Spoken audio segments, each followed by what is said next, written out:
ஓம் ஸ்ரீ குருப்யோ நமஹ. என்னாருடைய பெரியவா போற்றி, எந்நாட்டவர்க்கும் இறைவா போற்றி. சர்வஜ்ஞா சர்வவ்யாபி பெரியவா சரணம். மாயப் பிறப்பருக்கும் மகா பெரியவாடி போற்றி. ஓம் ஸ்ரீ மகாமகணபதகே நமஹ.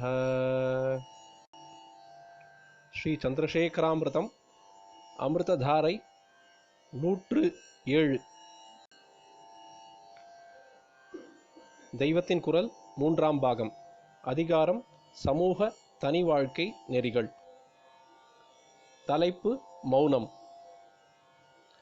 இன்றைய உபதலைப்பு சமூக நலனுக்கும் உதவுவது. இதற்கு முந்தைய தலைப்பான சிந்தனையை நிறுத்துவது, ஈஸ்வர சிந்தனை என்ற 2 தலைப்புகளை மே மாதம் 30ஆம் தேதி சந்திரசேகராமிருதம் அமிர்ததாரை 3 பகுதியில் அனுபவித்தோம். இன்று தொடர்ந்து அடுத்த தலைப்பான உபதலைப்பான சமூக நலனுக்கும் உதவுவது என்பதை அனுபவிப்போம். இத்தனை நாள் நீங்கள் செய்ய வேண்டிய காரியங்களை பற்றியே சொல்லிக் கொண்டிருந்தேன். பின்குறிப்பு, அதாவது 1957 அக்டோபரிலிருந்து 1958 ஏப்ரல் வரை சென்னையில் ஆற்றிய உரைகளிலிருந்து.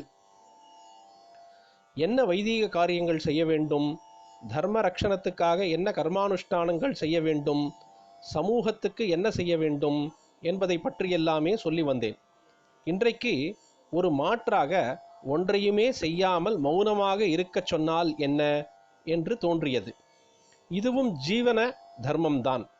காரியங்களால் உண்டாகிற நன்மைகளை விட இதுதான் பெரிய நன்மை. ஆத்ம சாந்தி இதில்தானே கிடைக்கிறது. சமூகத்துக்கும் இது பெரிய உபகாரம்தான். கெட்டதை பேசியும் பண்ணியும் சமூகத்தை கெடுக்காமல் இருக்கிறோம் என்பதால் மட்டுமில்லை, இம்மாதிரி இந்திரியத்தை கட்டுப்படுத்துவதால் உண்டாகிற ஆத்ம சக்தி தான் சமூகத்துக்கு மிகப்பெரிய க்ஷேமத்தை உண்டாக்குவது. அதனால் மக்களின் வாழ்க்கை முறையில் மௌனமாக ஒரு காரியமும் இல்லாமல் அன்றன்றும் கொஞ்ச நாழி அரை மணியாவது உட்கார்ந்திருப்பதையும் சேர்த்து கொள்ள சொல்ல வேண்டும் என்று தோன்றியது.